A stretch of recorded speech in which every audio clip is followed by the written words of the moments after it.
Hello and welcome. This is our 50th episode. Can you believe it? We have just recently decided to call these videos the inner lenses, but following on from our Wise Mind chats, this is actually the 50th one we've done. Many of them with Brett Corcoran, Gabby Sheshlock, Erica Nadeau, and myself, Alec Wells. So this episode is airing for you on the 10th of June, and we thought it would be quite interesting to have a look at some of the things that are connected with the 10th of June. So, would anybody like to name one thing? Well, because we did some preparation before, we know that today is the National Day of several things, including frosted cookies, I believe was one, egg rolls, and our Just to favorite. be clear, that's not rolling an egg down a hill.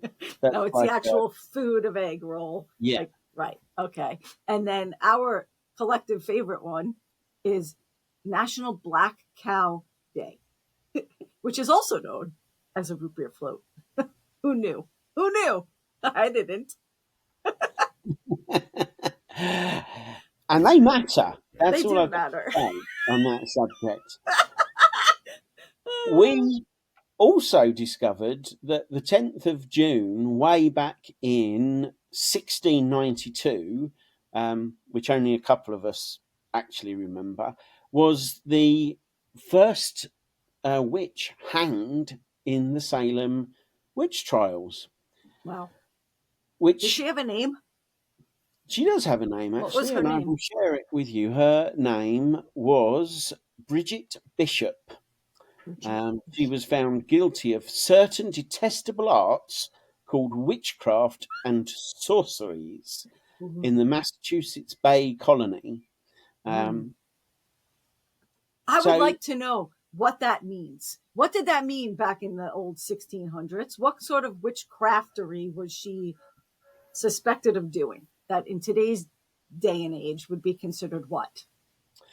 in today's coinage, let's say, she was probably just a bit of a herbologist, probably quite holistic in an approach, probably healed warts and all kinds of ills.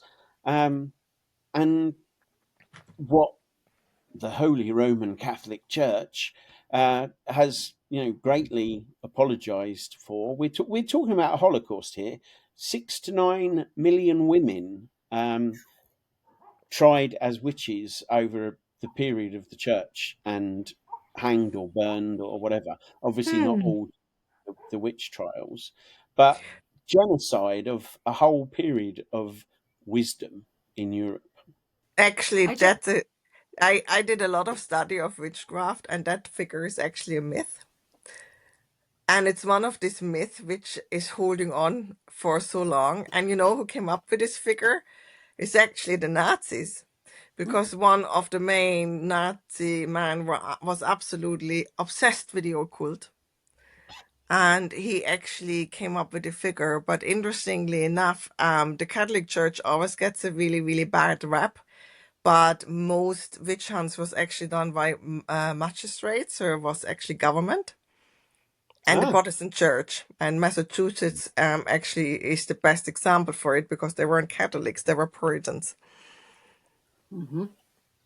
Well, thank you for correcting that common misconception. It's a complete misconception, and do you know why? Because the first history books on witchcraft were actually written by Protestants.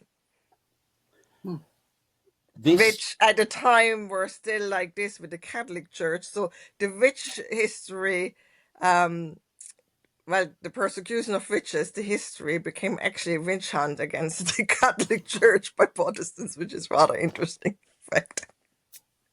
That is. Yeah. So, are we disputing even the number? Yeah, there's modern scholars out. It was still a lot, but it wasn't in the millions. So I read two really good books of modern scholars. There's actually in Germany 2 universities who have witchcraft history now as a proper subject, and they actually went into records, researched. So But we talked about in another video about these misconceptions, how we bring things forward for one generation and how things are holding on for dear life. That's actually really interesting because that's one of them. Yeah, and actually, a quick Google and asking the AI, it's by a magnitude. We're talking about maybe 60,000, but that's over a 300-year period, 1450s to 1750s. And actually, the Salem witch trials apparently were only 20 in total. All I know is I Googled Bridget Bishop just now to see. And in Google, when you put a name in and it lists a bunch of people, and underneath it, it'll have like what they do, like American author or something like that. If you Google her name, underneath it, it says business person. So I look at her Wikipedia page and they have her down as just a midwife. Really? She was a midwife. And the first person executed for witchcraft, which, whatever. Which is the same. We're talking about the same Bridget Bishop, Yeah. not some LinkedIn No, person. it says Bridget Bishop, 1632 to 1692. Wow, and she was a midwife, That's what which it says. again, I suppose, is a field Witchery. of study and learning that. Yeah, I don't know. I Yeah. just thought it was funny. Business person. Now, they didn't like midwives at the time, the Puritans, and because they knew herbs how to abort, and that wasn't allowed. Women should have had 20 kids at a time each. So, yeah, midwives were frowned on. Yeah, for sure. Could see that. It's witchcraftery. Yeah, I get it. Yeah. All I know is when we're talking about this stuff, it instantly brings me back to school when I had to read The Crucible, right? In school. Like that was required reading. And I remember, this is so off topic, but this is what it's bringing me to, is reading anything by, Nathaniel Hawthorne. I was like, this is torture reading this book, because he could have said a lot of what he said in those paragraph size sentences in a much shorter way. But The Crucible is a great book. I liked it. I mean, I enjoyed that book. So Gabby sort of like took us back to conversation we had in the last episode about the things that we carry forward, and it seems that businesswoman is quite fitting, because there's a huge amount of marketing. Even in Gabby's explanation that she just shared with us about you being one group sort of putting forward a message against another, although you wouldn't necessarily have considered it marketing at the time, that ultimately, the thoughts of the leaders of any particular group are always going to come out as being propaganda.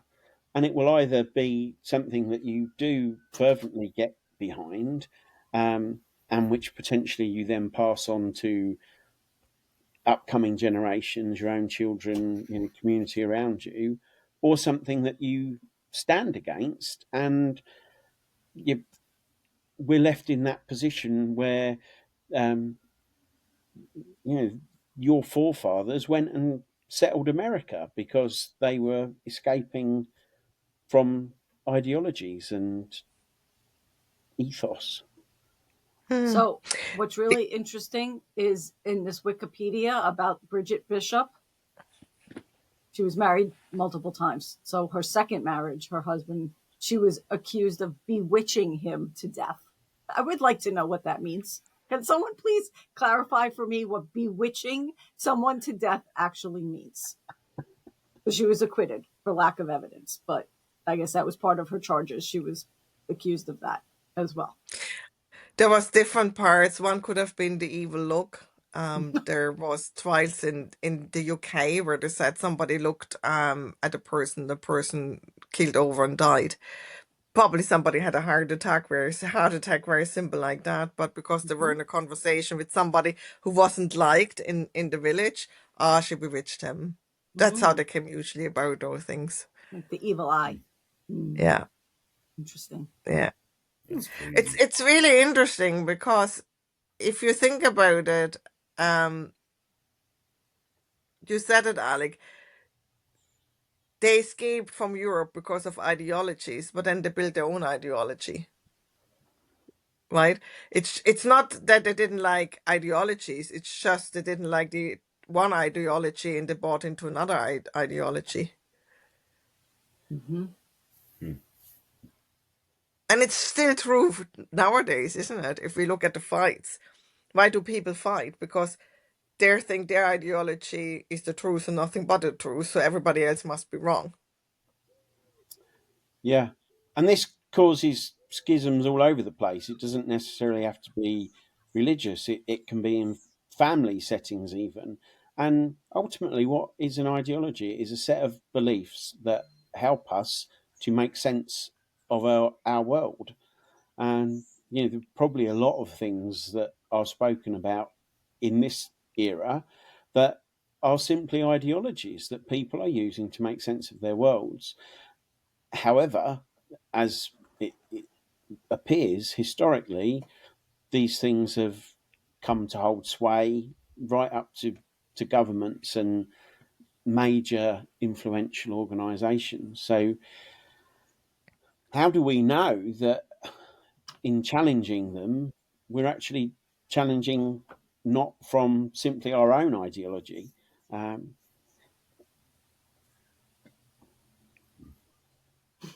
question is, do we have our own ideologies? What are we holding on to and defending by dear life? Because we are inherently deciding that we are correct. That ideology, whatever it is that we are passionate believers about, we are prepared to defend. So, Kane once said in a meeting with us all that if you subscribe to any external authority other than your own, you're potentially putting yourself in this position of defending something as correct over other things. But we don't even need to subscribe to somebody else's authority. If we take a belief on, like no other cookie but a frosted cookie should be eaten on the 10th of June, and I get passionate about that and start arguing against chocolate chip cookies, which generally are my favourites, then suddenly we've got this: how dare you? You are wrong to be eating anything other than all hail the frosted cookie. And before you know it, we've got a problem. We've got a problem here. Houston, we have a problem. There are no frosted cookies on Apollo 11. All I know is that you cannot get anywhere near Salem, Massachusetts in the month of October here. It has become the place to be for Halloween and like the month of October. Really? Salem, Massachusetts, they have bars and like hotels there that are all based around all of this, the witch trials and all of that. Actually, it's a place that I want to get to. Like, I want to go there just to be there for the history part of it. Yeah. But October, if you are planning on going there, you have to book that trip probably a year in advance to get anywhere near there. For Yeah. October, it has become, history just does that, right? People see it as something that every year, the stories, and God knows what the stories are if you go there and what you hear about what's happened for real. I don't know. Yeah. Maybe one day we'll actually get there and we can report back on what it's actually like to be there. Even the word Salem, I mean, I know in the novel Salem's Lot, Stephen King gives a different explanation as to how it came to be called Salem's Lot. But I don't know if anybody, Erica, you have lightning fast googly fingers. I don't know what the origin of Salem was in Massachusetts, but it could, I guess, also be an abbreviation of Jerusalem. We have a Salem in Germany. Right.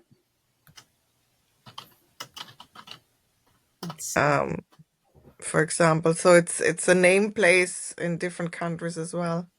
Right.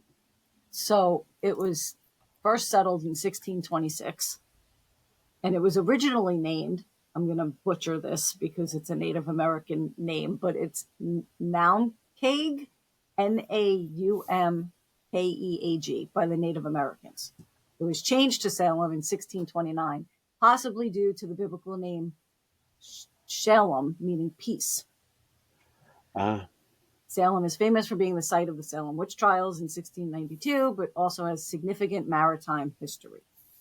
Well, including also on the 10th of June, a bunch of Massachusetts, or whatever you call them, boarding and sinking a British revenue ship. Which you earlier said that we were a bunch of Bunch of troublemakers. rebellious, yeah. And I said we were, and we still are.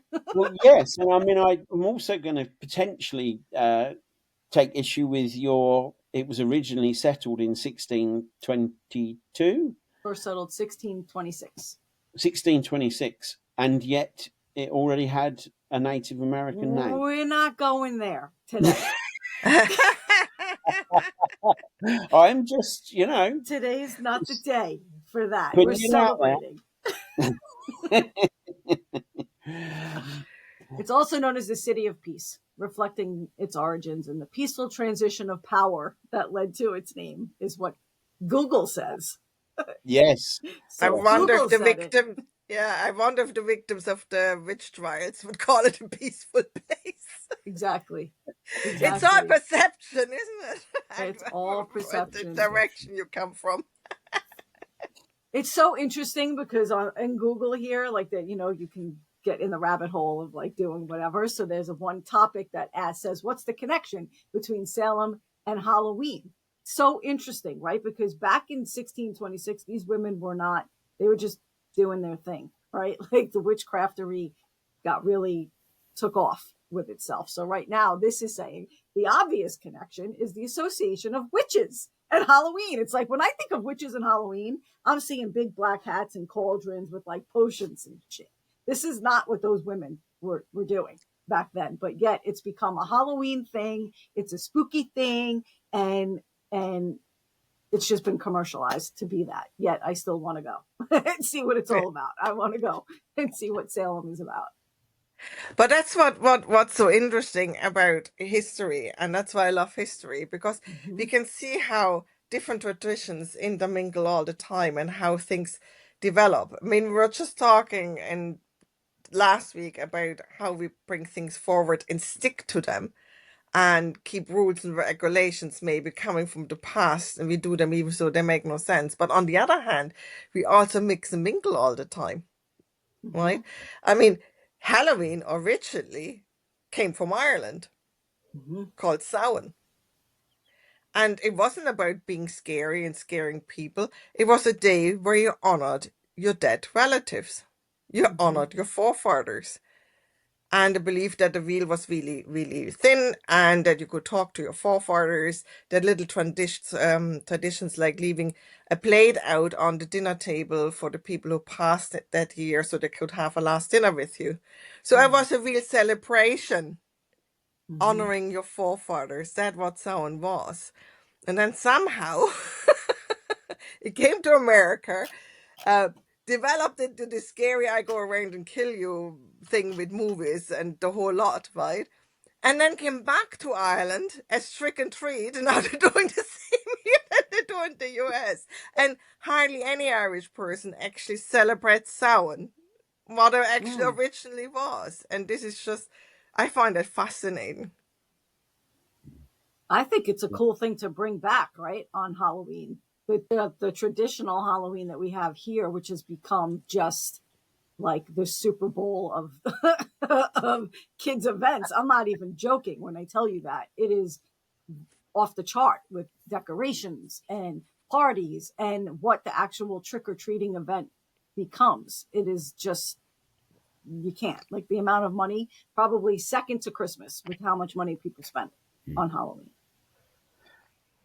And again, it's that commercialization and celebration as like consumer units that takes the forefront. And yes, we've seen it with Christmas, we've seen it with Easter, Halloween. None of these are the festivals that they once were, and they've all kind of caught this consumerist bug of being opportunities for us, the consumers, to spend an awful lot of money on them.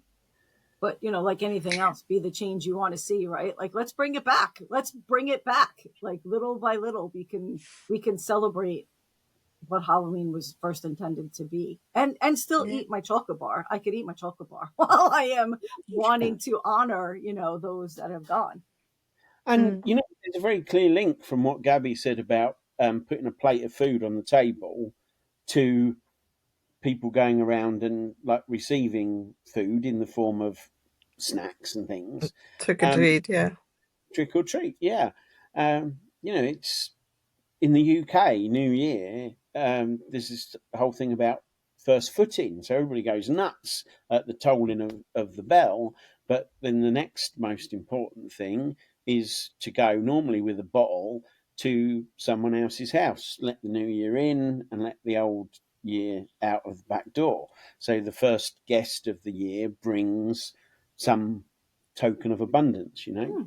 Um, which again, sort of Celtic, particularly sort of Gaelic tradition, very Scottish hogmanay sort of vibe, rather than you know, I don't know, letting off millions of dollars worth of fireworks. But that brings us to the question why we actually really celebrate festivals and why they're still important to us. I mean, we can become as modern and atheist as we want. We still seek those milestones in life, Mhm. celebrations, and we still seek through the year kind of these almost ritualistic moments. What does it give us? Why are we so why are they so important to us as humans? Does it give us a sense of security? Does it give us a sense we're in control even over nature and the year and time? Or the question is, why are we doing that?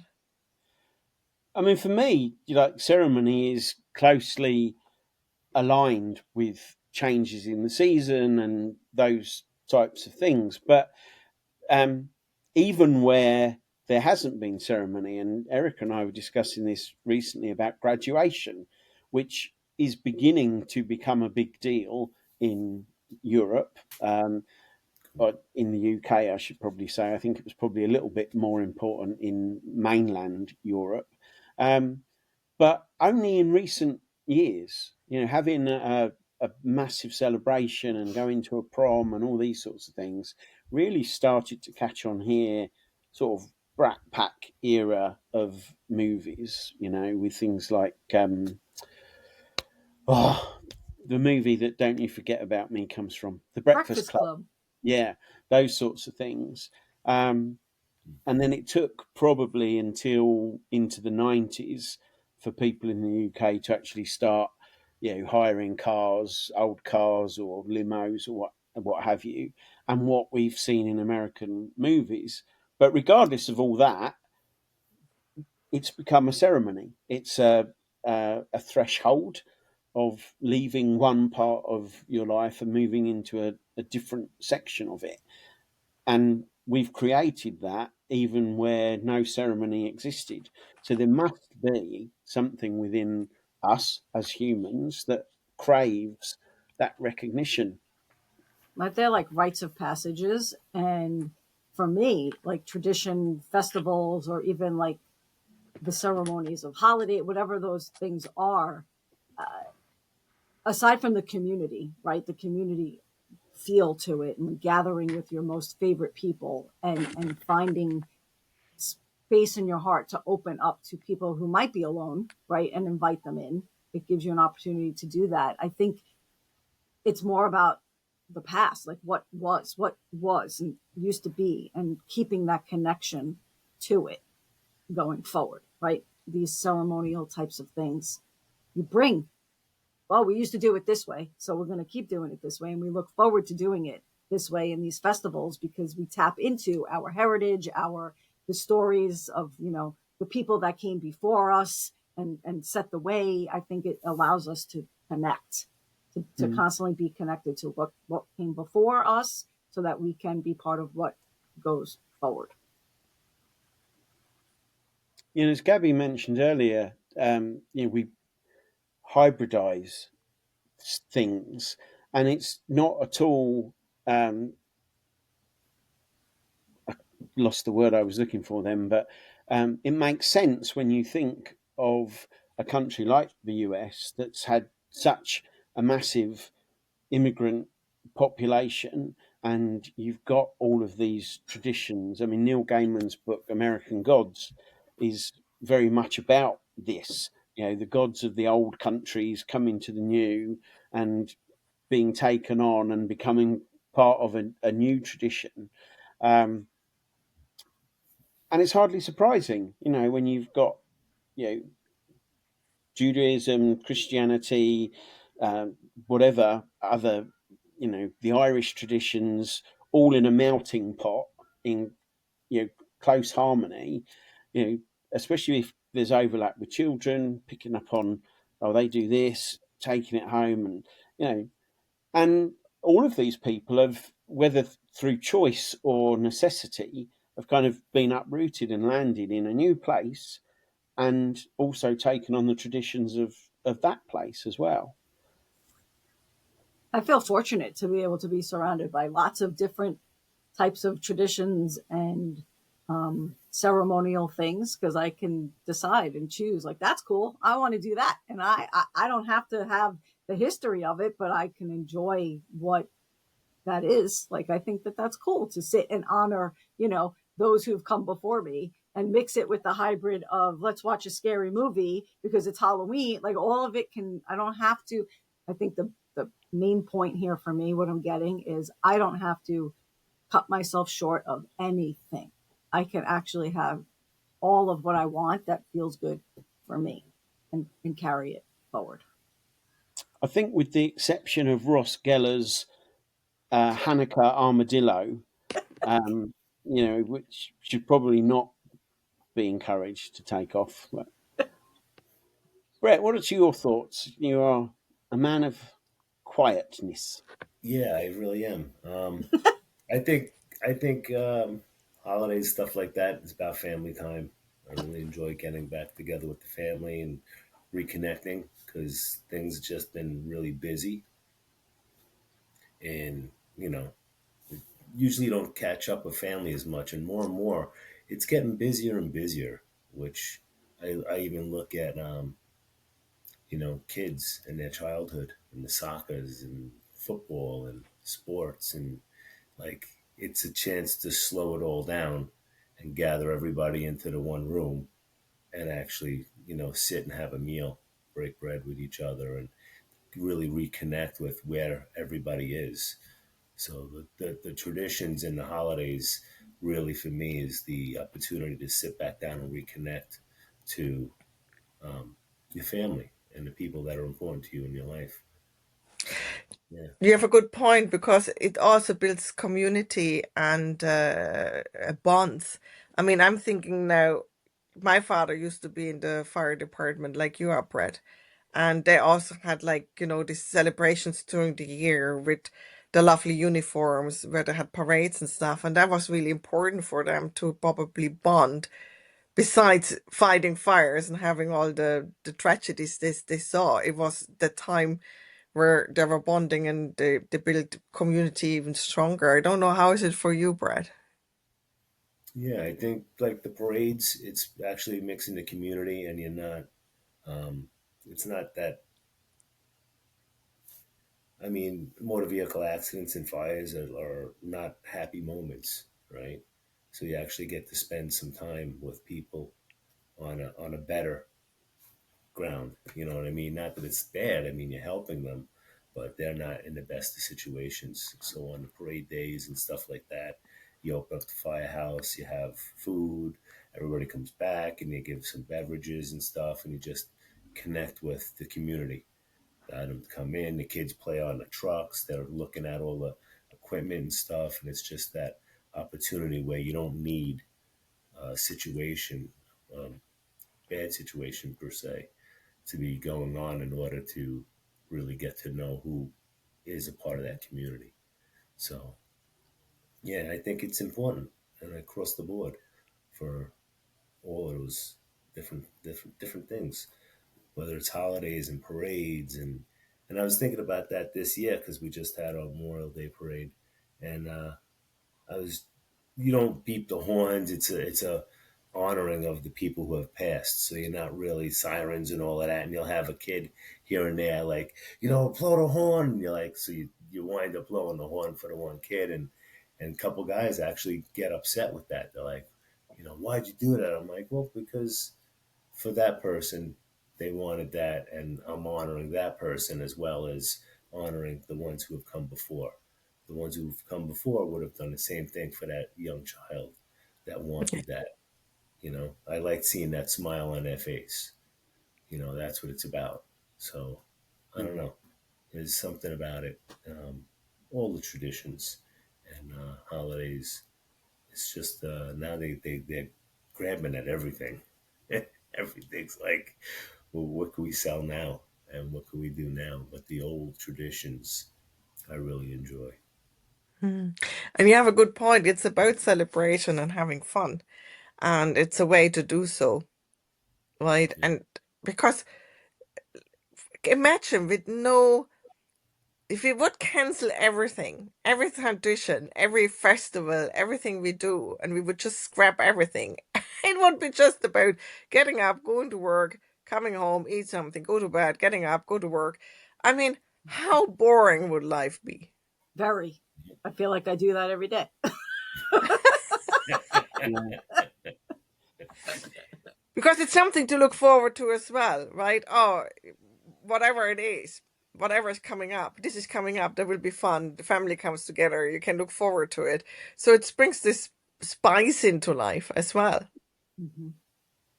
Yeah, you get to share a part of who you are Mm-hmm. and who they are. They get to share that part of who they are.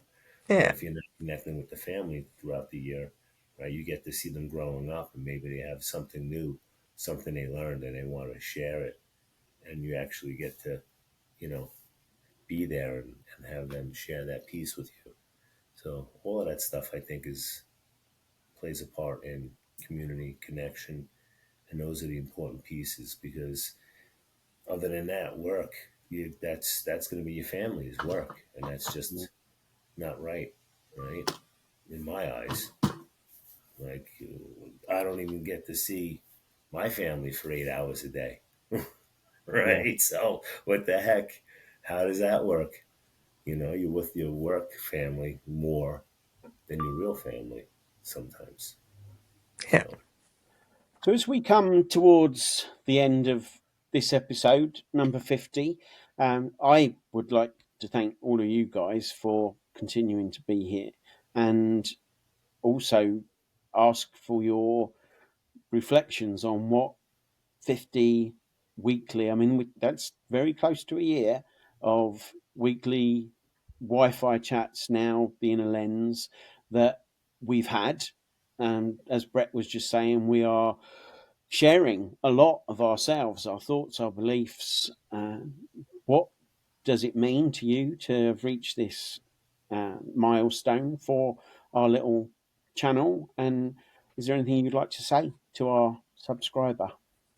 Yeah, I think my thought is that it's not about me.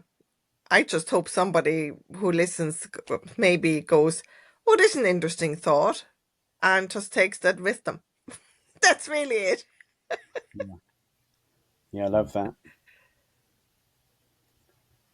Brett? I really like what Gabby said. It's really about anybody out there that just wanted to really connect. And if there's something that we're talking about that really sparks something or a conversation or anything, right? It's about connection. And not everybody has the time to get out. But sometimes these videos are around and you connect with it. That's why I always enjoy the chats, but don't see much chat when they know. So, yeah, yeah. So for me, I 50 episodes, like that's a big deal. I'm proud of us that we have been consistent. We keep coming back. We have these conversations, and I just get to know each one of you more. It's enjoyable. I love doing this. It's a sense of community here and reaching whoever we reach eventually, hopefully somebody out there. And yeah, I just love doing this so much. It's like community within community here, and it's fun, and I enjoy doing this. And what I want to say is we're thinking of Bridget Bishop today, right? Today is the day that she died 333 years ago. There's something significant in that number. 333 years ago, she died. And I want to say we're remembering her and all of those witches that came before us and thanking them for whatever they knew. I wish I knew what they knew back then, right? I feel like it was light years ahead of where they were. And we could probably use a little bit witchcraftery today. So that's what I want to say. Nice. So before we go, and Gabby, did you want to say something more? No. No? So before we go and practice our despicable arties with an N, thanks everyone for listening. And, you know, we joke about having a subscriber, but actually I sometimes like to feel like you, the person that is listening to this right now, is part of this group and hopefully takes something from it. And if each one of those subscribers, hopefully you continue to grow, feels like you could be part of this conversation or even laughs along with us, then I feel like we're achieving what we hope to when we set out. So we Go will have see a you. black cow. Go have a black cow today Go to have a black celebrate. cow. Yes, black cows matter. Black cows around. Root beer, is that alcoholic? No. Root beer. Non-alcoholic, It's a so I can soda. have a root beer. They're Okay. delicious. See you later, folks. Enjoy. Go party up, Bridget. Bye.